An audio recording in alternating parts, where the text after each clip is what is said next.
What is up, everybody? Welcome to DFS by the Numbers. This is my Draftkings MMA picks video for UFC Atlanta.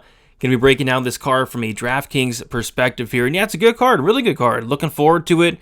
As of now, we do have 13 fights. We've had one switch. We had Charles Jourdain had to pull out, but in steps Cameron Smotherman to kind of save the fight there. So a very interesting card. Not the easiest card in the world, I'd say. Kind of struggling to find like a lot of underdogs that I like on this card, but yeah, should be a very fun one nonetheless.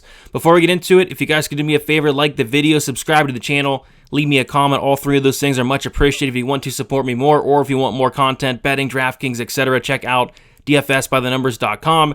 With the DraftKings package, the DFS package, you get the fighter stats, targets, projections, ownership projections, rankings, prize picks, underdog plays, lineup optimizer, DFS article, and much more. So check it out at dfsbythenumbers.com, and also check out Prize Picks. Right now, if you go to Prize Picks and use code DFSBTN, you will get $50 instantly into your Prize Picks account when you place your first $5 lineup. Whether it wins or loses, you'll get $50 free into your account. Check it out.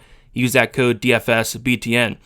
And with all that out of the way, I say we get into the video, guys. We're going to start with the fight. Doesn't go to decision lines. Up top, we have Abdul Malik going against Cody Brundage, minus 1,000 for the fight. Doesn't go the distance. And yeah, it's hard to disagree with that. I think this fight's very likely to finish inside the distance. I think it's very likely to probably finish under 1.5 rounds as well. We have Abdul Malik 9,600, Cody Brundage 6,600.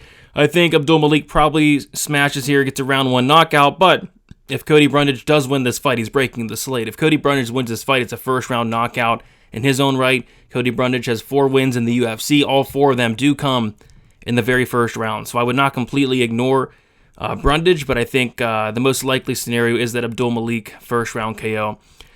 Next, we have another wide favorite here.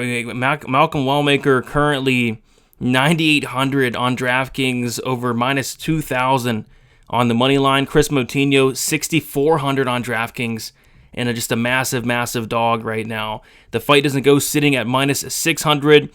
And yeah, for me, if you can go up and get Wellmaker this week, I think he obviously wins the fight and wins it by early knockout. But that is a very hefty price tag to pay. And I kind of am struggling to get to him a little bit on this card specifically, where there's really not a ton of dogs I like. It's kind of like last week where there were a couple dogs, but we had a lot of big favorites last week, and most of those big favorites won.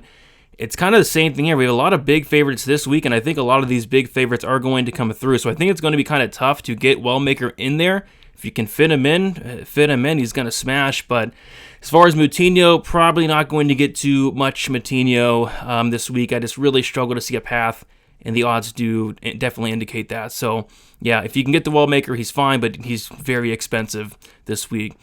Next, we got a fight we were supposed to see a couple weeks ago. Rodolfo Bellato, Paul Craig. And yeah, this ruined my night a couple weeks ago, because obviously this is a fight you're going to want to be exposed to. It's a Paul Craig fight, which means it's probably going to score very well, and it's probably going to finish. We have Bellato 9,300, Paul Craig 6,900. And yeah, I think the most likely scenario is a Bellato knockout here, but Paul Craig's one of those guys you can just never, ever count out. This guy has wins over Jamal Hill and Magomed Ankalaev. Paul Craig is always a live dog. He's always a pump play. So yeah, if you want to play Bellato, probably gets a first or second round knockout. But Paul Craig, if he's winning, he's finishing, and he's done it a lot. He's pulled off the upset a lot throughout his career. So we'll see. Next, we got Edmund Shabazian going against Andre Petroski. I think this is a very important fight to target here. We have a striker versus wrestler matchup here. I mean, we see that Shabazian's going to try to keep it on the feet, where he has a massive advantage, and Petroski's going to try to get this down to the ground. If Petroski's winning, it's probably either a late finish or a decision, but it means that he was able to get takedowns, control time, and he's going to put up a massive score at 7,400. And if Shabazian's winning, it's probably a first, maybe second round knockout at 8,800. So I think the winner of this fight scores very well. Very important fight to target from both sides this week.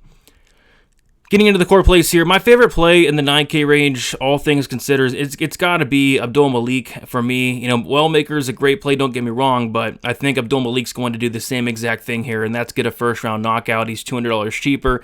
He's going against Cody Brundage, who's been finished, and I think 4 of his 6 losses, 2 by knockout, 2 by submission. We've seen him look for the door before, and Abdul Malik, this is a guy that just has a ton of power. I really struggle to see this fight getting extended. I think it ends probably in the first 5 minutes. So Mansour Abdul Malik, 9,600, probably my favorite play up in this 9K range. Next, we have a new, not a newcomer, but his debut didn't go his way. I think he's getting a much more favorable matchup here against Cody Durden. Jose Ochoa is 8,600. And yeah, I like Ochoa. This is a guy that has a 100% finish rate. He's going to be dangerous wherever the fight goes. He has, that shoot-to-box style. Very aggressive on the feet, lots of power, 100% finish rate. He can knock you out. He can sub you. And Cody Durden's been knocked out before by Bruno Silva. And Cody Durden's also been submitted 4 times in his career. So I think there's going to be a lot of avenues for Ochoa not to only win this fight, but go out there and potentially get a finish as well at 8,600. Next, we got Ricky Simón, 8,700. Probably my favorite play on the board this week, all things considered. He was supposed to take on Charles Jourdain, and although I thought Charles Jourdain was live in that matchup, in steps Cameron Smotherman here on very short notice, and it's a bad matchup for Smotherman. Smotherman has a couple holes in his game.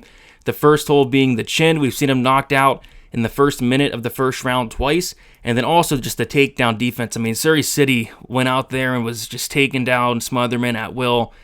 Took him down, I think like 5 or 6 times, like a ton, almost subbed him as well. The sub was very deep, and if Simón gets you in those same spots, I think you will get subbed. I think Simón can win by knockout here. I think he can win by submission, but I think he's going to win pretty dominantly. I think it's a phenomenal matchup for Simón. He's minus 500 on the money line. He's only 8,700 on DraftKings. He's going to be very high owned, but for a very good reason. Love me some Ricky Simón this week. Then we got Joaquin Buckley, 9,000. Yeah, main event is a very important one to target here, because if Kamaru Usman shows up and it's the Kamaru Usman of old, Kamaru Usman of 2021, 2022, Kamaru Usman's probably going to look like a great play this week. For me personally, I don't think that Kamaru Usman exists anymore. He's now 38. He's coming off of a 1.5-year layoff. It's been a very long time since he's won a fight. I think it's Buckley's time now. Buckley's in his prime. I think Buckley probably gets a knockout here. So for me, I like Buckley at 9,000, but we'll talk about Kamaru Usman, because Usman at 7,200, it is definitely intriguing. I just think that at this stage of both their careers, it's probably Buckley here.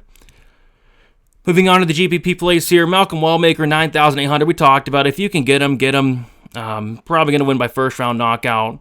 Not much else to say. He's winning against Chris Matini, who has a 29% strike and defense. Wallmaker has a ton of power. It's a very bad matchup for Matinho, and the line and the DraftKings salaries certainly do indicate that. Next, we got Rodolfo Bellato, 9,300. It's not something you should go all in on here with Bellato, because he is going against Paul Craig, but I do think he should handle Paul Craig here. Paul Craig's now 37 years old, coming back up a weight class. He dropped down to middleweight for a couple fights, didn't work out for him. And yeah, Paul Craig's 1-4 in his last 5 fights. The majority of those losses coming by finish. Killer be killed fighter. I think Bellato should get him out of there within these first 2 rounds. Yeah, Bellato definitely in play at 9,300. Edmund Shabazian we talked about a little bit. I think it's a good fight for Shabazian here. This is going to be a tough matchup for Petroski. Petroski's on a 3-fight winning streak, but it's against Dylan Butka, Josh Fremd, and Rodolfo Vieira.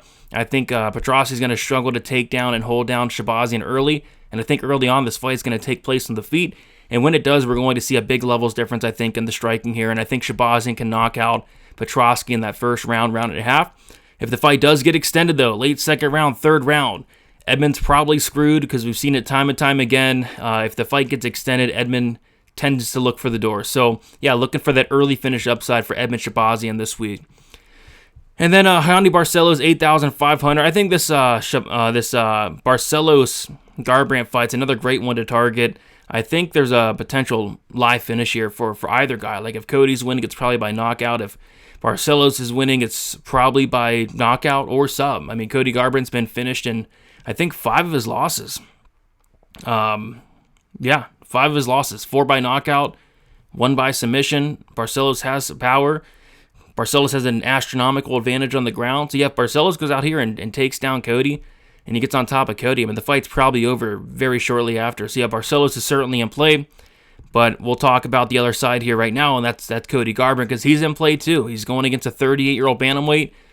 Cody Garbrandt, although I think is no longer in his prime or anywhere near it, he still has that power, And I don't trust the durability of either guy, to be honest. Barcelos, we've seen him hurt a lot.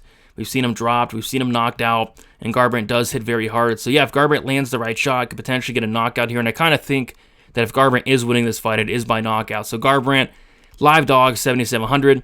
Petrosky, live dog, 7,400. I do think he gets knocked out early, but like I said, if he can drag this fight to the ground, if he can drag this fight into deep waters, if he can drag this fight to the second round, third round, he's going to win the fight. He's going to win the fight. He's just got to try to not get knocked out within these first 7.5 minutes. Easier said than done, but the path is there, and if Petrosky is winning this fight, it means that he was able to get takedowns, and if Petrosky does win this fight, I do expect a very big score. So he's definitely in play here, even though I'm personally picking against him. Kamaru Usman, 7,200. Like I said earlier, if it's the Kamaru Usman of 2022, 2021, I mean, it's a phenomenal play at 7,200. If he's able to get the wrestling going, we could see Kamaru Usman put up one of the biggest scores on the slate. My fear, though, is that Usman no longer exists. Very, very old at this point, 38 years old, very bad knees at this point. But we'll see what he has left in the tank. He's talking this week. He's very confident, talking about how he still wants to be a double champ. So we'll see. We'll see if he has anything left in the tank. If he does, and he shows up, and he looks good, I mean, it could be a steal. It could be a steal at 7,200. So we'll have to see. And then Miranda Maverick, 7,100. I think Maverick's live here, especially at the price. I think especially from like a cash game perspective, I think Maverick at the very least goes 3 rounds. At the very least can mix in some takedowns here.